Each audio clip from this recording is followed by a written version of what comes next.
Alright, first of all, I want to say that Rastas know that cannabis is a sacrament and it has potential to have give you a spiritual clarity, awareness, and insight into things pertaining to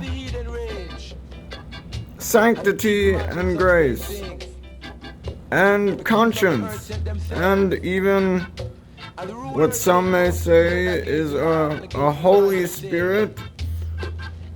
Not everyone might agree, I know, but Rastas are examples of people who use herb and they use it in a way where they're evident. They're evident, as is a lot of cannabis culture, to show verifiably, proven, and an expression of really holiness, you know. Listen to Bob Marley's music, Bob Marley, and tell me that it doesn't have holy aspects to it. Listen to roots reggae and tell me it doesn't reflect something sanctified. It absolutely does express something sanctified. It works on behalf of all. It works on behalf of the benefit of all. Like he says, why do these people in government, herb is so good for so many things, why do they not like the herb? And I've read that Rastas believe that they do not like the herb because the herb can wake you up to the ills of the world and deceptions. You know, not everyone uses it properly. Not everyone uses it rightly. Not everyone uses it reverently with these plants and herbs and what some people consider and call a sacrament, basically something sacred, a plant of creation that stimulates your mind in ways that have depth and meaning. And so I want to point out something with this. I want to say,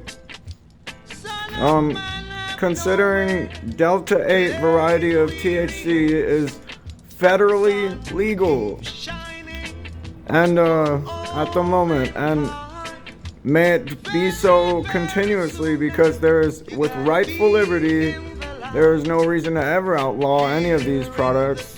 Not even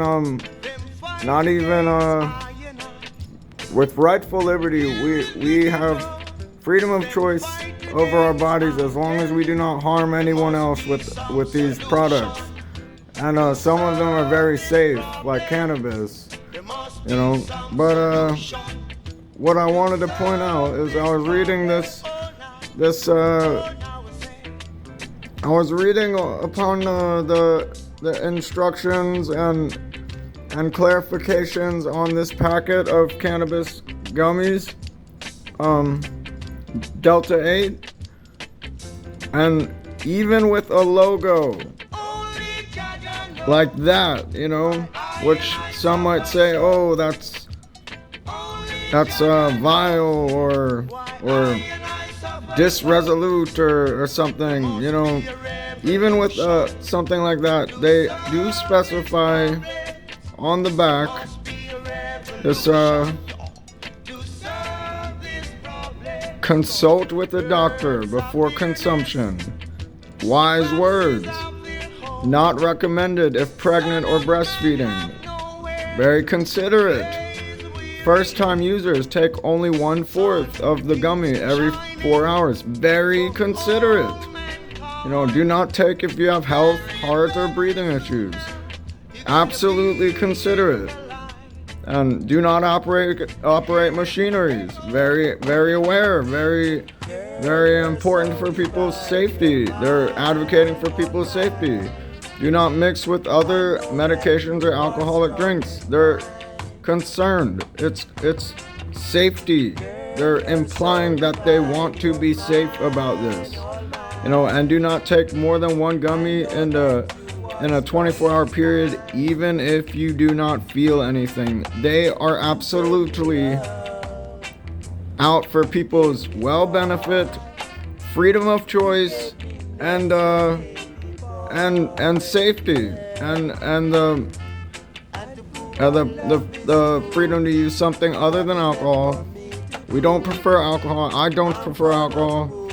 And even with a logo that some would say, oh, that's bad. Some other people would say that's a spear of destiny, because as above, so below. As within,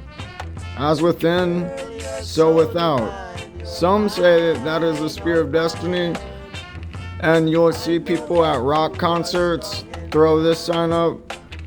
Like I've heard Buckethead play an awesome song, Beware of the Holding Funnel, and people throw this up, and it does have a certain call, but I don't advocate for the horns. But some people say it might not even have anything to do with horns. It might have something to do with even something different. I'm not a big fan of that symbol. But what I will say is that